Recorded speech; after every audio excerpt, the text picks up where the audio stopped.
So one of the questions I get asked a lot is, who are really all these bad actors? Who are the people that we really should be scared of? And the fact is that this is a changing dynamic all the time. So there's a group of people I'll talk about just to be thoughtful of. The first group are really the common criminals. Simply put, why do people rob banks? Well, that's where the money is. Why do people attack technology? Because that's where technology is, and technology controls the money today. So there's a lot of groups out here that may want to find ways to steal money or steal information they can monetize from your organizations. Some cases, they may have a vested interest in disrupting your business or harming your brand. And you've got to think about that as you launch these new technologies. There are groups called hacktivists. These are people that believe in social justice or believe that sometimes large corporations or large business entities aren't really doing enough to protect the world or protect the environment or protect parts of the economy. And these groups do like to really embarrass organizations. They do target how do they embarrass groups or large businesses. It's an important topic. One of the most important groups, though, that we're seeing a massive rise with are trusted insiders. Your very employees or your business partners that you trust every day to operate your business may have a vested interest in disrupting that business. Maybe they are scared of this cognitive technology, and maybe they want to make sure that their job is protected or that something goes wrong. And so it's not a high percentage. Don't want anyone to get paranoid, but we've seen enough of these issues driven by insiders that we're just really, really concerned. And one of the great things about this hacker community or these groups of bad actors is that they're really, really smart. They're really, really inventive. And they think about how we're deploying these technologies, and they are technologies, so they can disrupt them. So let me just start off by giving just a high-level overview of the way a bot traditionally works. And this is a gross oversimplification, but it's a way for me to kind of explain a little bit about what happens behind the scenes. So traditionally, there's about 3 components to a common process automation component. That could be a routine task automation. It could be that customer service front end or IVR tool today, or even could be highly intelligent cognitive. They all follow some degree of pattern here. Usually, there's a mechanism for input. Usually that input today is focused largely on natural language processing capability or the way to actually understand and parse that language. Or it could be image input, or it could be all sorts of different data input elements, but that's usually the front end of the process. There's a way I need to conceptualize and store that data, oftentimes large volumes of data, that I need to be able to get into or analyze very, very rapidly. And then there's some components of a rules engine that's pre-built or some sort of a learning capability that can teach the bot or the bit of technology to get better. And then I either provide input back or I relearn, or it's a continual cycle. But if you think about these levels, there's targets at each one. And so if we start off just thinking about what happens at the parser, I'll mention a couple of the fun ones today because this is an area that almost everyone's had a little bit of fun with on a personal basis or have experienced before. Now I'm going to age myself and see if anyone out here before, but who here has ever heard of Eliza? Okay, I see a couple of hands, good. So Eliza is a bit of software, and if you've been around the AI community for a long time, it's actually quite legendary. It was invented in the late 60s, and it was an analyst tool. It was really the first human interface text-based analyst tool. It's a very simple tool that would say, how do you feel today? And you would give your answer, and it would parse it back, and it would ask you more questions. So it would learn more about how you're doing. So of course, as a bunch of engineering young college kids today, what we spent hours and hours doing is trying to make Eliza give funny responses. We'd send it bad words. How am I doing today? I'm doing terrible. Well, why are you feeling terrible? My car was stolen. Well, you keep going on, and Eliza starts to get down to these very, very obtuse rules. We learned how the rules work, and we can make it say funny things, and we, of course, would capture that and send it to all of our friends. That was 20, 30 years ago. Today, we see a couple of other parser attacks in a very simplified format on the iPhone. So one of the common ones today, who here has an iPhone or has used an iPhone and used Siri? Right? And we all know Siri's gotten much better, but sometimes some of our names or some of our words we use, they come out and the pronunciation isn't very good. Well, if you didn't know this, you can simply say, Siri, that's not how you pronounce word X. And Siri goes, well, how do you pronounce it? It gives you a couple options, or you can give it your own. So you can say, you don't say Greg, you say truck. Or any other four-letter word you want to put up there. It's quite interesting. And then anytime, instead of replying to you, Greg, truck, or whatever word you want to. And it's a lot of fun to do it. My kids have done it to me. I've done it to my mom. It's fun. But it can be quite annoying. So think about taking that same exploit and putting it on the front end of a customer service rep. We simply just say, don't use this word, use that word. Think about your brand as that person interfaces with that bot on the front end. Or instead of looking for this pattern, look for that pattern. So it's simply sometimes a find and replace mechanism that can be modified. These are legitimate attacks that we see today. Another example of the iPhone attack is the find and replace button. So it's quite trivial today. This is an example that got passed around the internet a few months ago. It's quite funny, where this person took her mother's phone and simply said, every time you use any combination of words, replace it with nugget. So you think about mom sitting here saying, hi, daughter, and a cup there comes up nugget, nugget. And she doesn't, I'm not typing nugget, nugget, nugget, nugget. It's funny, but it's an attack at the parser level. It's an attack at the interface level. And it's quite easy to do in certain cases. Again, some of these bots are designed to be learning. Somebody can say, that's not how you pronounce my name, this is how you pronounce my name. And then you can simply videotape yourself interfacing with that front-end bot to say, hi, four-letter expletive, post it on YouTube, and think about the impact of your brand. Doesn't require any specialized hacking, just thinking about what I can do to disrupt it. And how do I protect against that? You can put certain parsers, you can put certain components in place to prevent that, but there's still areas, particularly as we start to move into different languages and different semantic uses, this becomes harder and harder to think about, but it's a problem we need to understand and we need to drive. There's also a famous story about 3 years ago where Watson, as part of its learning activity, happened to digest the Urban Dictionary. Does anyone know what the Urban Dictionary is? A few people raise their hands. The Urban Dictionary, if you're not familiar with it, is a part of the internet that's quite interesting. It basically lists all sorts of unmentionable words.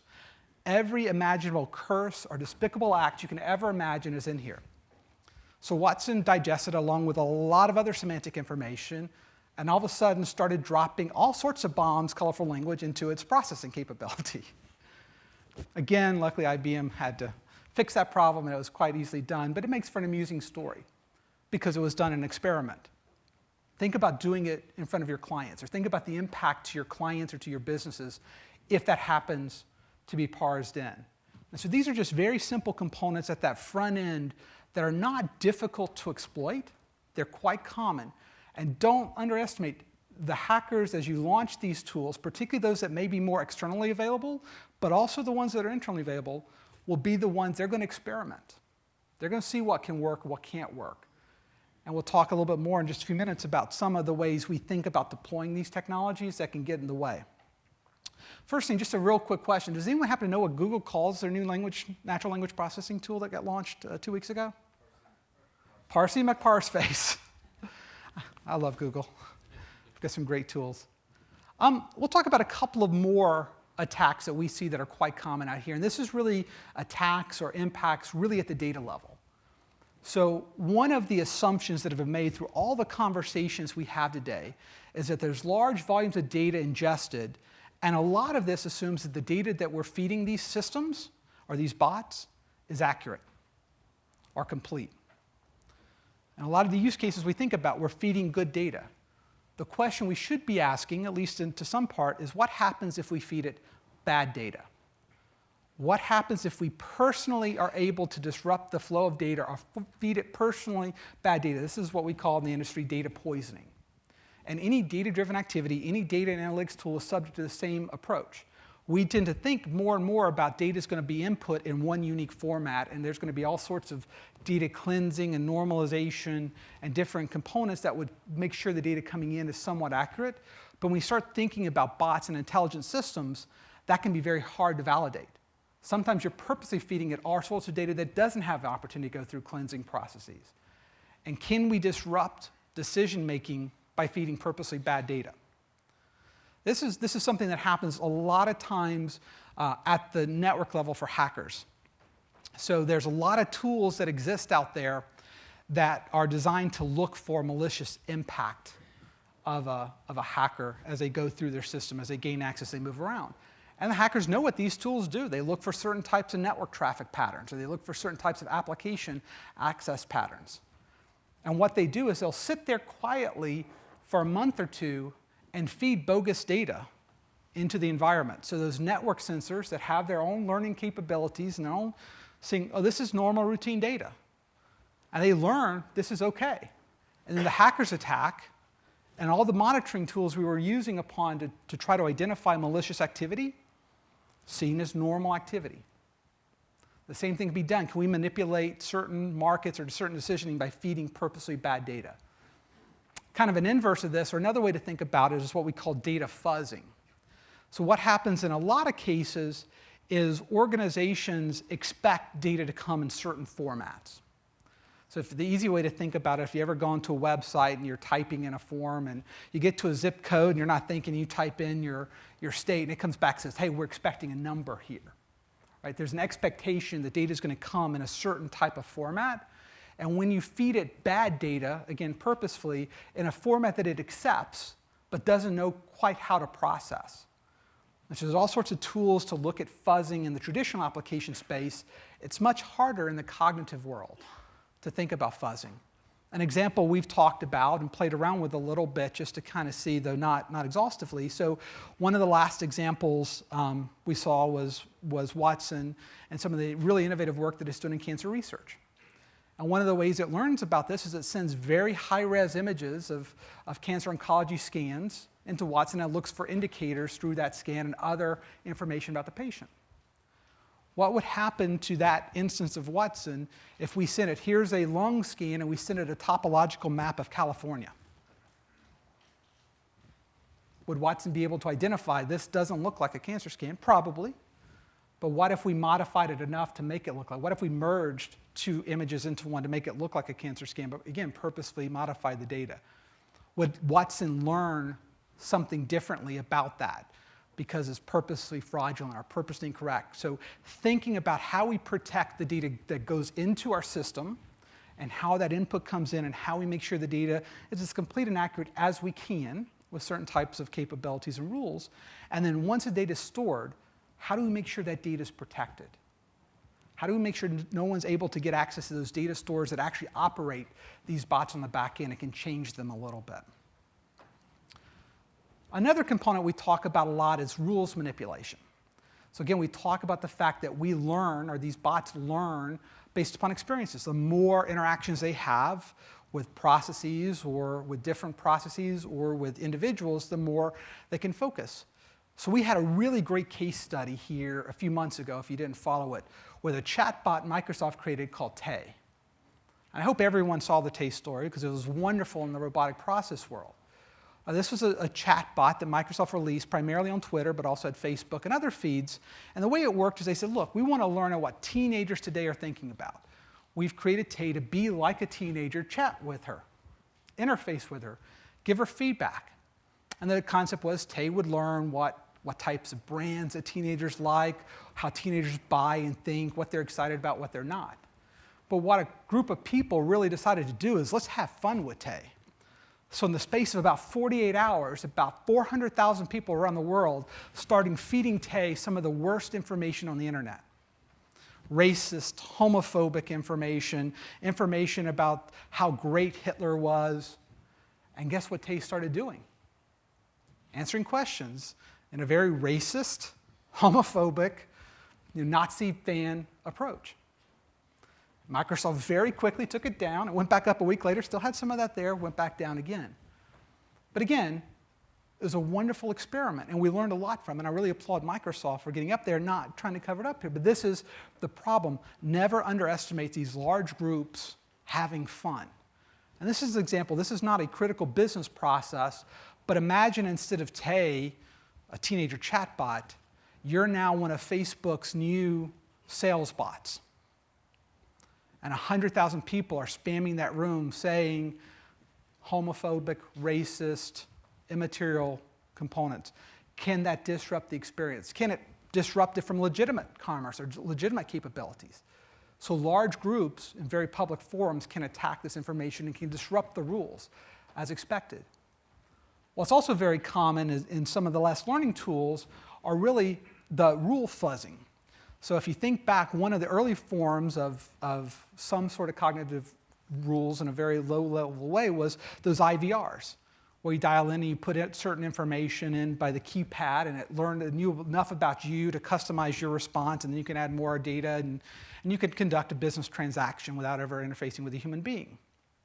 Well, those IVRs were very static rule-based. They didn't really learn. They were all programmatically defined that if you press this button, then these 3 options would appear, and based upon your status of your data, it would come up with 3 or 4 more. Those types of rule fuzzings, people would spend hours going through that, trying every combination of rules, trying to see could they get any more information. Can they manipulate it? It was interesting this morning that Ray, while he was up here, answered Cliff's questions about hacking. He used 2 examples. He used Gmail and Apple Mail as very secure ecosystems, and they are very secure ecosystems. They're also, that technology is roughly 30 years old, so we've had a lot of time to really think about securing email. But the #1 attack against both Gmail and Apple that has proven extremely successful is a form of rules fuzzing. What happens to human beings? They forget their password. These systems have got intelligent bots in the back end or rules you can interface with that says, hey, I forgot my password. And sometimes they send you an email, or sometimes they make you ask a couple of questions. Those questions, by the way, are sometimes very easily found if I do a little social media search on you. Or I can do that 100,000 times and eventually get the right combination of questions to get access to your password. That's nothing more than rules fuzzing. So again, these are just 3 common types of attacks that these malicious users are using in the wild today. We've seen and evidenced all of these today against different forms of bots. Some of them have been internal insider-driven, some have been external funds, as we talked about, the ones that are publicly available, but these are real today. So as you think about how you want to deploy this technology, please think just a little bit about how we secure it. Ask the questions about how we're going to make sure that the front end, that input validation is done, that the data stores are properly maintained, and that the complexity around the rules engines themselves can't be modified. We're all about making sure as your business processes evolve and as your business strategies change, your cyber approach needs to link to that. And needs to make sure it's appropriate. So we're not saying don't go down these paths. In fact, we tell you you need to go down these paths and look at these new technologies. Just think about the impact and make sure you're reacting properly. Now, I did want to talk a little bit about probably the most impactful evidence we've seen today of how bots go bad is the role of the botnet. And who's here heard of the term botnet, at least in reference to the news? So the very hierarchical criminal organizations today have been using botnets for about the past 5 years in a very common way to produce incredible sophisticated hacks. And the way it works is very simple. All of us have in our home 1 to 10 personal computers. Most of the time that computer is its own, idle, connected to the internet. No one's there. Maybe when your kids come home, they may play some games, or when you're home, you're doing your taxes or your personal correspondence. But those computers are sitting there. There's malicious software that's designed to purposely infect your machines and sit idle. And at the tune today, we estimate there's probably about 1 billion computers today infected with malware around the world. So just think about that just for a second. 1 billion computers exist today infected by some form of malware. And those computers can be controlled. So sometimes those bots are designed very specifically to just sit there on your system and monitor looking for different things. Some of the common ones is saying, I'm going to look for these 5 banking URLs. And whenever the user on this computer goes in and logs into those banks, I'm going to capture that user ID and password field and then funnel it back up to our criminal elements. That's how we see a lot of the bank fraud happening. It's very common. But some of the most insidious ones will actually sit there and use your computing resources to actually attack other organizations. And so that way the hacker or the groups of hackers hide their steps. Now, these bots used to be very, very single purpose and were designed to be one little component. Now, these are very, very sophisticated, truly learning bots. They learn, they sit there, they monitor what you do, how often you do it, when you're idle, when you're not. They get a timestamp and a signature base about how you operate. Some of them will even secure the vulnerability that allowed it to come onto the environment in the first place so you don't find it through another scan. How smart's that? But then they're sitting there waiting for some sort of instruction or responsibility from its bot master at the very top to tell it to go activate or go have this activity or go infect every other computer on the network. So today we're seeing the same robotic process automation that we used to see where you used to have a hacker have to attack 10 or 15 computers a day. Now they've got botnets that can attack millions of computers a day without much effort. So the same type of economies of scale and process benefit that we're talking about getting for businesses, the criminal elements are actually using today in a very sophisticated way. So now, hopefully everyone is wide awake,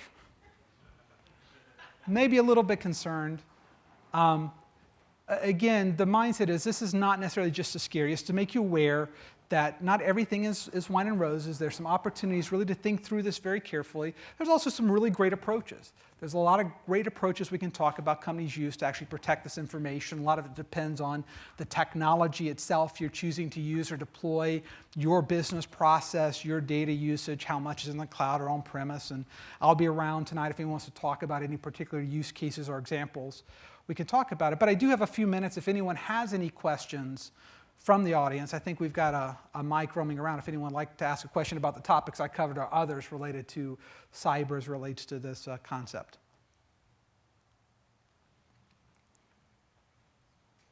Oh, we've got one up here on the front.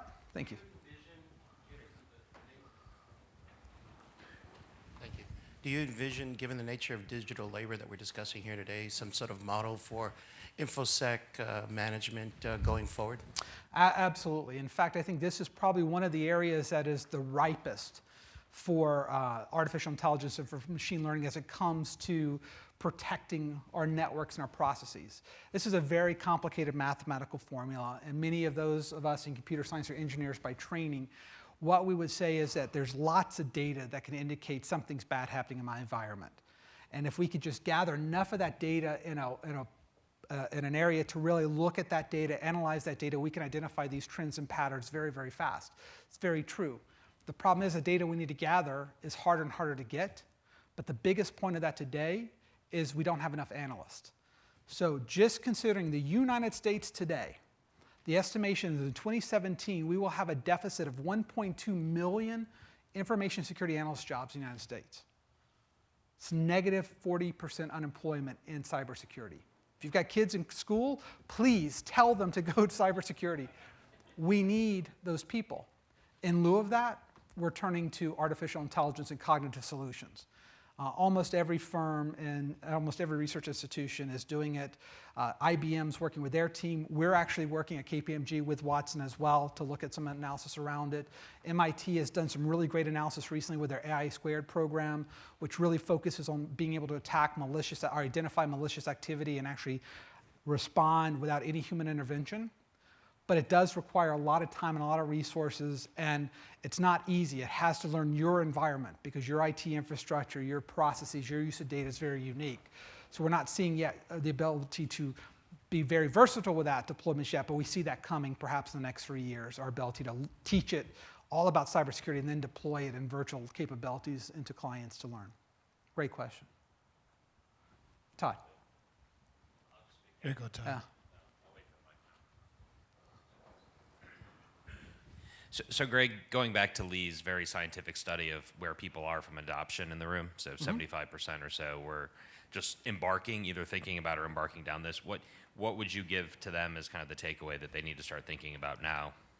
I would say make sure that you're working probably first with your information security group or your data protection group inside your organization. And if they're not part of your team today, please invite them to it. Because oftentimes, most of the corporations here today have got great information security teams. I will warn you, though, Todd, and I think this is an important point here. There is a concern, and a very valid concern across the cyber industry, that cyber's got a reputation of being the organization that always says no. No, you can't innovate this. It's too risky. No, you can't do that. And if you have that organization, we got some different problems to solve here. But what we're seeing today and what we've learned as a consulting and advisory business is really cyber should be aligned to your business process. And we talk a lot about cybers are like brakes for our car. And why do we have brakes for our car? So we can go faster. If we didn't have brakes for the car, we couldn't go very fast because we couldn't stop when something goes wrong. And cyber should be kind of the same way. Cyber should be supporting your business process, whatever it is, not slowing it down. But we do recommend engaging them. I tell you another conversation that's going to be becoming a little bit complicated for some organizations, particularly those that are global in nature, is there's going to be a continuing issue of data sovereignty. So we're starting to see right now many nations are reacting to the cyber issue by issuing laws and regulations that dictate that some type of data may not leave physically their country. And that's very hard to do because we all know data is portable and can move very fast. But you could have situations of our citizen in the EU, for example, where that data, every interaction with a bot for that data has to physically reside in that country or in that location. And so there's all sorts of rules and regulations that are evolving here, but that's just another thing to be careful of when you think about how you deploy it. Questions to ask your legal groups, your other groups should be able to help you support through that. And of course, if you ever want external help, KPMG is always here to help answer questions or give some insight to what we see. Just got a minute left. So one of the survey questions we talked about earlier today that went through, hopefully many of you filled out, was really, what do you see? What do you think? So I think we're going to try to throw this up here real quick. I'm very eager to see the results myself. So the question was simply put, are you concerned about data or cybersecurity impact of artificially intelligent applications? And so what we see is we would expect 56% are saying yes, we're concerned. 11% are saying no, and 33% haven't thought about it yet, which is pretty normal distribution. I think most people would understand this is a pretty new topic. New technologies, new topics, new business always is ripe for considerations around risk. And so it's glad to hear that some are thinking about it and are worried about it. I wouldn't say it should be an inhibitor. I would be interested for the 11% that are not concerned about it, why you're not concerned about it, because I'd like to learn about that. But with that, I think that's my time today. So thank you all very much. I'll be around if anyone's got questions. Thanks.